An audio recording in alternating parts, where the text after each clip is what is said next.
Obviously, guys, I've given this a huge amount of thought since we returned from the World Cup and even before that, and I don't come to this decision lightly. So I think it's in the best interest of myself and the England team that I don't carry on into next year. So speaking to Rob yesterday, I told him I won't be looking to renew my contract at the end of December. I've tried to take the emotion out of a lot of it and the disappointment, and obviously the off the field things during the World Cup didn't help. I think it betrays the team obviously in a bad light and not an accurate light, but that's where we were. You can't get away from that. We gave people the opportunity to report on us as they did. This decision, obviously, even before the World Cup, you have thoughts about where you are and what you want to do post the World Cup. But no, it's not a knee-jerk reaction. It's a considered, thoughtful decision that I've come to. I think on the field we've made huge strides. There's a dozen or so players that we brought in the last 18 months to 2 years who are now, most of them established international players, first choice international players who've gone through World Cup campaign and everything that's involved with that. Won a Six Nations this year, won in Dublin for the first time for 8 years, in Cardiff for the first time for 8 years.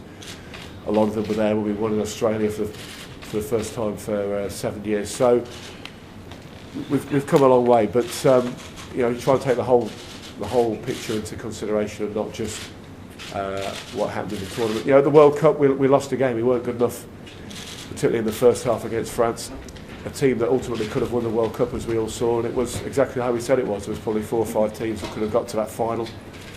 I think we were one of them, but ultimately we didn't play well enough on the day, and that'll always be a disappointment. Rob, you've been in charge now for 5 years. England have won very little in that time. The Six Nations last year. You've presided over 3 managers coming and going in quick succession. You say nothing at the time when Mike Tindall is involved in that infamous night out, only for weeks later to hit him with a £25,000 fine and effectively end his career. And now we lose one of the great assets of English rugby. Are you considering your position as well? Many people think you should. No, my job is to run the department. It's a huge department. It's not just the playing side of things. Martin was appointed 3.5 years ago to run the England team. That's Martin's job. That's how this works. Martin has done a terrific job in pretty difficult circumstances. When you look at where the team was in 2008, you look at the November internationals in 2008. Some of you may not remember, but the team was 42-6 losers to South Africa, 32-6 losers to New Zealand here at Twickenham. There was a huge rebuilding job to be done after the 2007 World Cup. Virtually a whole new team has been introduced into international rugby. But do you not take some responsibility as well? Surely you're accountable as well to some extent. Yeah, absolutely. In terms of the department and the structure of the professional game, and I think it's that's the understanding of my role in this. Which so you won't go then. You're not considering resigning, just to make that clear. No, I'm absolutely not considering resigning. It's been my call, and I understand that if I hadn't made it, maybe someone would have made it for me. But that's part of it too. If someone came up to me after the game on the Saturday and said, "Johnno, thank you, but no thank you," then that's. I couldn't have argued with that. That's part of the. That's what you get yourself into. Players know that they get.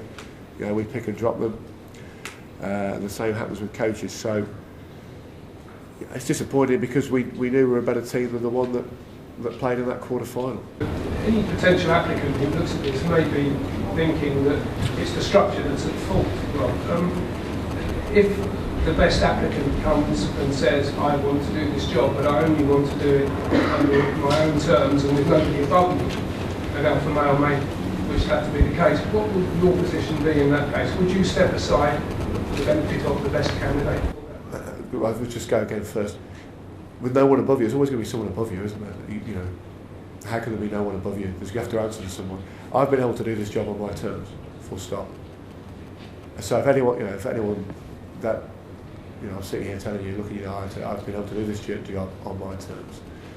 And when you say in terms of what happens, if you say in terms of what happens about structure, what part of what happens about structure? Losing to France in the quarter-final, not executing your skills in the field, is that about structure? Or guys misbehaving off the field, is that about structure?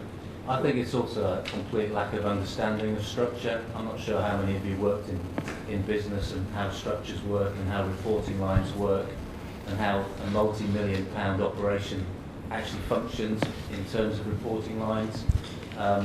Martin's unit is a self-contained unit within the elite rugby department running the England team.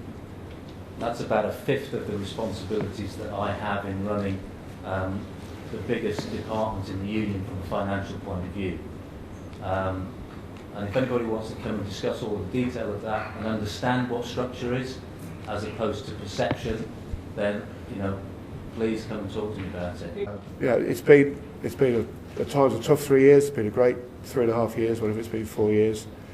But that's part of it. Even when you're going through the tough times in New Zealand or wherever it's been, that's the deal. That's what you're into, and that's part of the excitement of it. As I said, it can be very addictive. But there's part of that that's not always healthy either. So that's where we are. It is what it is.